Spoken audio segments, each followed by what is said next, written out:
நேயர்களுக்கு வணக்கம். நம்மளோட முந்தைய வீடியோவான வெள்ளை விநாயகர் ஆலயத்துக்கு நீங்க கொடுத்த ஆதரவு எங்களுக்கு ரொம்பவே பெரிய உத்வேகத்தை கொடுத்துச்சு. உங்களோட பேராதரவுக்கு நன்றி. இப்பதான் முதல் தடவை நம்ம சேனல்ல பாக்குறீங்கன்னா மறக்காம சப்ஸ்கிரைப் பண்ணிக்கோங்க. தொடர்ந்து பல்வேறு சிறப்பு வாய்ந்த ஆலயங்களோட வரலாற்றையும் காணொலியையும் உங்களோட பகிர்ந்துக்கிறதுல எங்களுக்கு ரொம்பவே மகிழ்ச்சி. இன்னைக்கு நம்ம வீடியோல பார்க்க போற கோவிலும் வெள்ளை விநாயகர் ஆலயம் மாதிரியே 1000 ஆண்டு பழமை வாய்ந்த ஒரு சிவாலயம் தான். ஆசியாவிலேயே 2வது பெரிய ஐம்பொன் நடராஜர் சிலை இந்த கோவில்ல தான் இருக்கு.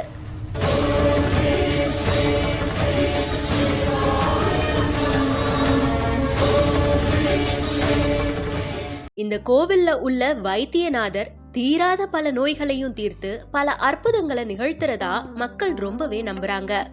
வெள்ளையர்கள் ஆட்சி செஞ்சப்போ இந்த ஆலயத்தோட அற்புதத்தால நோய் குணமடைய பெற்ற ஒரு ஆங்கிலேய கவர்னர் இந்த கோவிலுக்கு திருப்பணி செஞ்ச வரலாறும் இருக்கு. திருமண தடை உள்ளவங்க இந்த கோவில்ல திருமண கோலத்தில் இருக்கிற சிவனையும் அம்பாளையும் தரிசிச்சா திருமண தடை நீங்கி சீக்கிரமே கல்யாணம் ஆகுறதாகவும் மக்கள் நம்புறாங்க. இத்தனை சிறப்பு வாய்ந்த கோவில் எங்க இருக்குன்னு கேக்குறீங்களா? நம்ம கும்பகோணம் பக்கத்துல இருக்கிற கோனேரி ராஜபுரத்துல தான் இந்த கோவில் அமைஞ்சிருக்கு.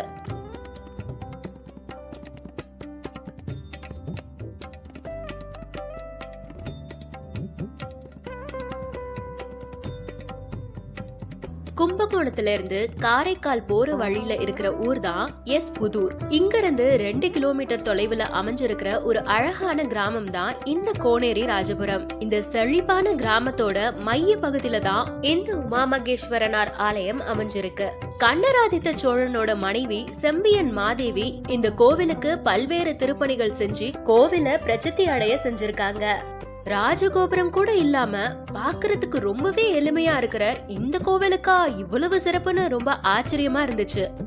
உள்ள நுழைஞ்சதும் வலதுபுறம் விநாயகர் சன்னதியும் இடதுபுறம் முருகர் சன்னதியும் இருக்கு.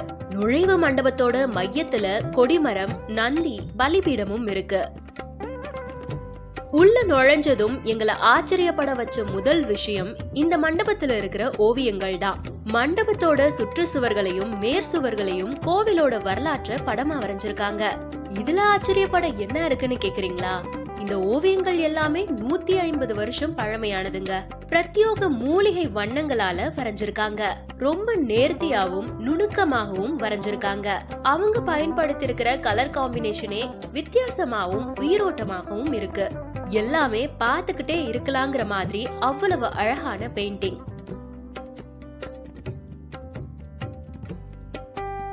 நுழைஞ்சதும் நேரடியா சிவபெருமான் லிங்க வடிவுல உமா மகேஸ்வரர் அப்படிங்கிற திருநாமத்துல ரொம்பவே அற்புதமா காட்சி தராரு.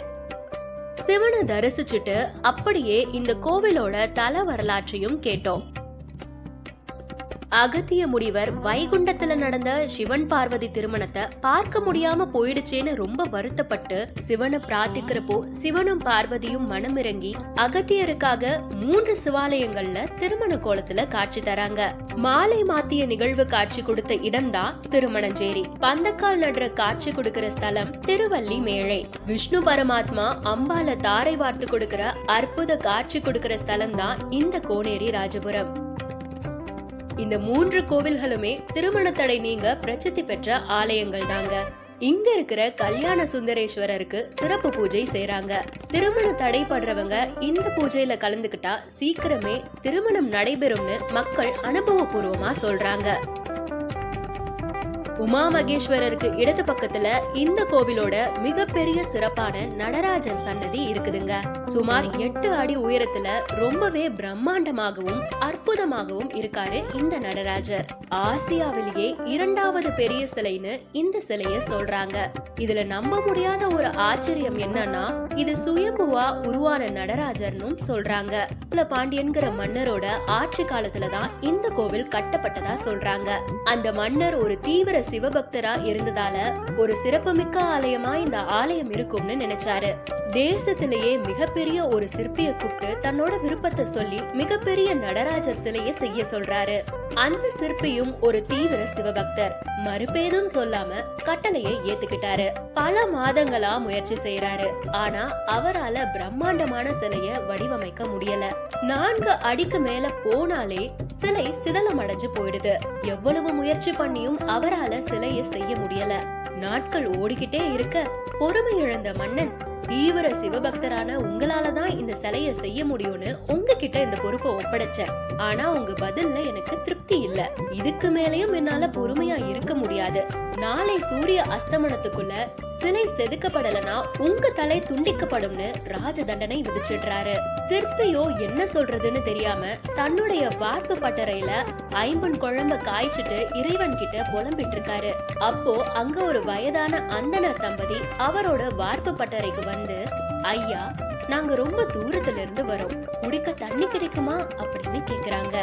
விரக்தியில இருந்த சிற்பி, ஐயா, என்கிட்ட தண்ணி எதுவும் இல்ல, இந்த கொதிக்கிற ஐம்பன் குழம்பு தான் இருக்குன்னு சொல்ல, கொஞ்சமும் யோசிக்காம அந்த தம்பதி அந்த குழம்ப குடிச்சிட்டு மறைஞ்சிடுறாங்க.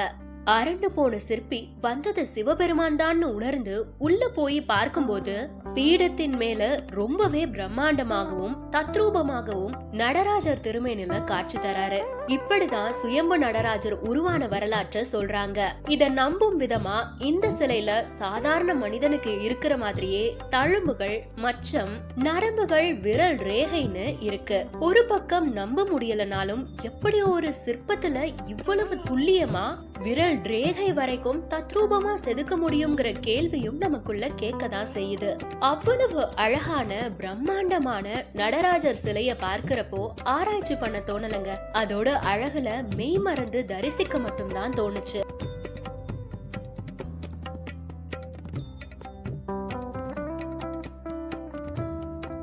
ஆச்சரியத்தோட வெளிப்பிரகாரத்தை சுத்தி வந்தா அங்க வைத்தியநாதர் சன்னதி இருக்குதுங்க.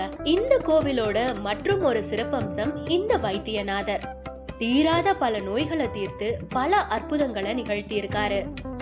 சிற்பி நடராஜர் சிலை உருவான விதத்தை மன்னர் கிட்ட சொல்லி சிலைய காண்பிக்கிறாரு.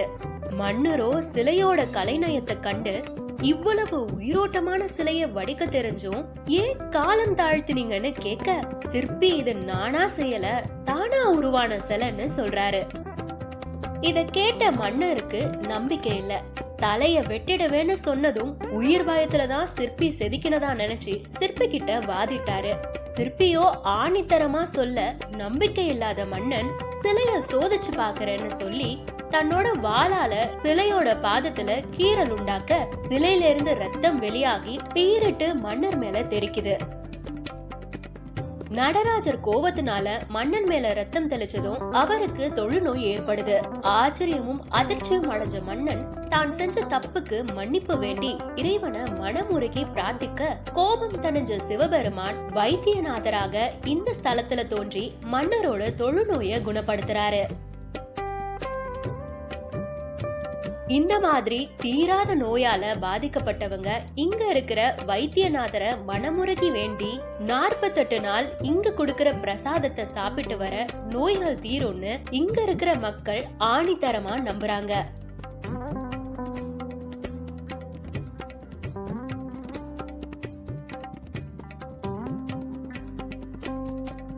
இந்த கோவிலோட மற்றும் ஒரு சிறப்பா இவங்க சொல்றது, யாரெல்லாம் பூர்வ ஜென்ம புண்ணியம் செஞ்சிருக்கிறாங்களோ அவங்க மட்டும்தான் கோவிலுக்கு வர முடியுமா. நம்ம இந்த கோவிலை தரிசிக்க வாய்ப்பளித்த இறைவனுக்கு நன்றி சொல்லணும். இப்படி ஏகப்பட்ட சிறப்புகள் வாய்ந்த இந்த கோவிலானது அறநிலையத்துறை கட்டுப்பாட்டின் கீழே இருக்கு. திருநாகேஸ்வரம் ராகு கோவிலோட உப கோவில் தான் இந்த உமா மகேஸ்வரனார் கோவில். அடுத்த முறை திருநாகேஸ்வரம் வந்தீங்கன்னா இந்த கோனேரி ராஜபுர நடராஜரை தரிசிக்க மறக்காதீங்க. இதே மாதிரி மற்றும் ஒரு சிறப்பு வாய்ந்த ஆலயத்தோட உங்களை மறுபடியும் சந்திக்கிறோம். நீங்களும் சேனலை சப்ஸ்கிரைப் பண்ணி தொடர்ந்து உங்க ஆதரவை தருவீங்க. நன்றி.